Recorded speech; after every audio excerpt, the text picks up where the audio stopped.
25वें दिन भी राजा भोज सिंहासन की ओर बढ़े ही थे कि उनके मार्ग में 25वीं पुतली रूपरेखा आकर खड़ी हुई और सिंहासन से निकलकर आई पुतली रूपरेखा ने राजा भोज के सामने आकर कहा, हे राजन, तुम में राजा विक्रमादित्य के समान एक भी गुण नहीं है, इसलिए तू इस सिंहासन पर बैठने के काबिल ही नहीं है। अब तू मेरी एक कथा ध्यान से सुन। मैं तुझे विक्रमादित्य के विनोद प्रिय होने की दास्तान सुनाती हूँ। यह कहकर पुतली रूपरेखा ने विक्रमादित्य की कथा सुनानी आरंभ कर दी। एक रात राजा विक्रमादित्य वेश बदलकर अपने राज्य के लोगों का कुशल क्षेम जानने के लिए निकले। रास्ते में एक स्थान पर उन्हें 4 चोर नजर आए। एक चोर कह रहा था, मैं मुहूर्त देखना जानता हूँ कि जिसमें यात्रा करने से यात्रा कभी खाली ना जाए। दूसरा चोर कहने लगा, मैं जानवरों की बोलियां समझता हूँ।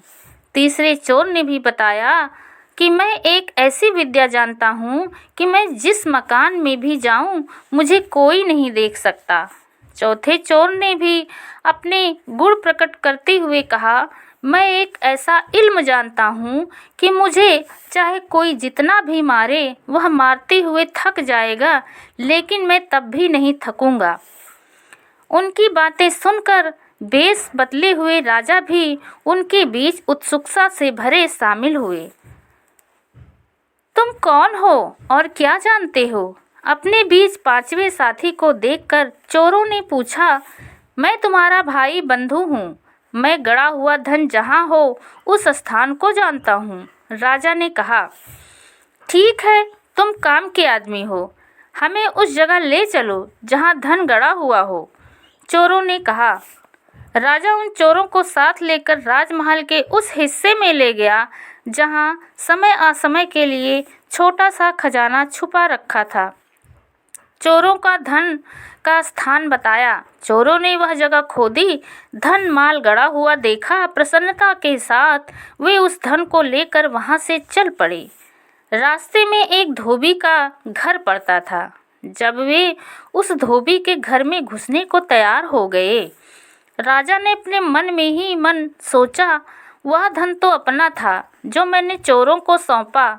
अन्य के धन की चोरी के लिए मैं उनका हाथ और साथ देकर पाप का भागी बनूंगा। यह सोचकर वह उन चोरों को व्यस्त देखकर उनके बीच में से निकलकर अपने महल में आ गया। चोर अभी चोरी कर ही रहे थे कि नगर कोतवाल सिपाहियों के साथ पहरा देता हुआ उधर से आ निकला। चोरी चोरी करके निकल भी नहीं पाए थे कि रंगे हाथों पकड़ गए। प्रातःकाल चारों चोर राज दरबार में पेश किए गए। उन्होंने जैसे ही राजा को देखा तो वे उसे पहचान गए। उन्हें याद आ गया कि यह तो वही रात वाला हमारा 5वां नया साथी है जो हमारी मदद कर रहा था। वे सभी भय के मारे थर थर कांपने लगे। राजा के पूछने पर एक चोर ने हाथ जोड़कर कहा, जान बख्शी जाए तो हम बताएं राजन। रात आपकी शक्ल का ही एक चोर हमारे बीच 5वें साथी के रूप में था। राजा हंसकर कहने लगे, तुम चारों चोरों की यह सजा है कि जाकर अपने 5वें साथी को खोजकर मेरे पास ले आओ।